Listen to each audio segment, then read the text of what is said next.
this is Heather Hoffman, and today I'm going to show you a couple of cards that I made by stamping with my Zig Clean Color brush markers. Just two different ways that I found that was kind of fun to do this. The stamp set I'm using is called Girl in a Garden. It's a Gracie L design stamp set from Unity. And I've pulled out my Zig markers. I'm starting with the larger basket image from this stamp set. And I have a brown Zig marker, a green, and kind of a lavender lilac color. And all I'm doing is just going in really quickly and coloring on the spots on the image, each spot that I want the color. And I'm trying to move fairly quickly so it doesn't dry too much, but I am going to lightly mist it with water, which will help. So don't worry too much if it dries a little bit. Add the green in there to finish off. And then what I'm going to do with I have a spray mister, and I'm going to just mist it 2 times very lightly, kind of from a distance. And then I came back in and added a little purple where I felt like I'd missed it a little. Added one more little mist of water, and then stamp it on watercolor paper. And if you look close, you can kind of see that adding the little bit of water sort of gives it almost like a hand-drawn effect, which is kind of fun. Now for the second card, I'm going to do something very similar. I'm going to color on them, but this time I'm not going to mist with water. And I'm just going to keep, ended up stamping a pattern on here. Just gradually stamping the green, stamping the purple, or I'm sorry, not stamping, coloring on, and then stamping each one as I finish coloring. Some of them, it kind of gets different depending on how much you get on there with the marker as you're doing it.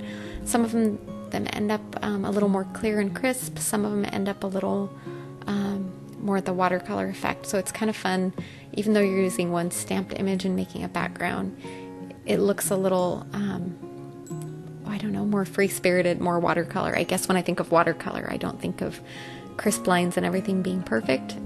I like the variation that you get by doing that. And I'm just kind of carefully lining everything up so that I get kind of an even pattern by laying it out and doing it that way. I love the way the soft colors are with this. You could do this with distress markers or a lot of different things, but or even small ink cubes, I suppose, that markers are just a little bit easier to get into all the spots and color. So once I finished having that stamped on there, I did end up trimming that panel down a little just to make it a little more even, because when I finished my pattern I noticed it was a little offset on one side. So I trimmed that down, and then I'm going to stamp my sentiments on here. Now I'm going to do my sentiments 2 different ways. For this first one, since it has a little more of that soft watercolor feel to it, I'm going to stamp the sentiment the same way with the Zig markers, using my Misty. So since it's words, I wanted to make sure I got a clear impression. My sentiment is from a stamp set called He Will Sustain You, and I'm using 2 different colors to stamp my sentiment. And I really, again, I like lining it up in my Misty, partly because I'm stamping on watercolor paper, so I need to get the words clear enough to read. And there you can see I go over that purple again.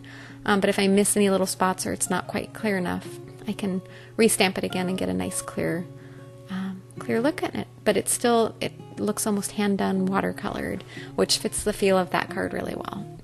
For the second card, I ended up just stamping the sentiment in black. I could have watercolored it in with the Zig markers, but I decided I just wanted the sentiment nice and crisp and clear to fit the feel of this card. This one's a little more, it's got the artsy feel from the Zig markers, but it's a little more clean and crisp, just with the pattern and everything on there. The sentiment on this is from the same stamp set as the other one, the He Will Sustain You. I really love the sentiments on there, and they work really well. There we go. I've got those finished. Now I'm just going to mat them, add some pattern paper, and finish my cards off. Thanks so much for coming by. Hope you have a wonderful day.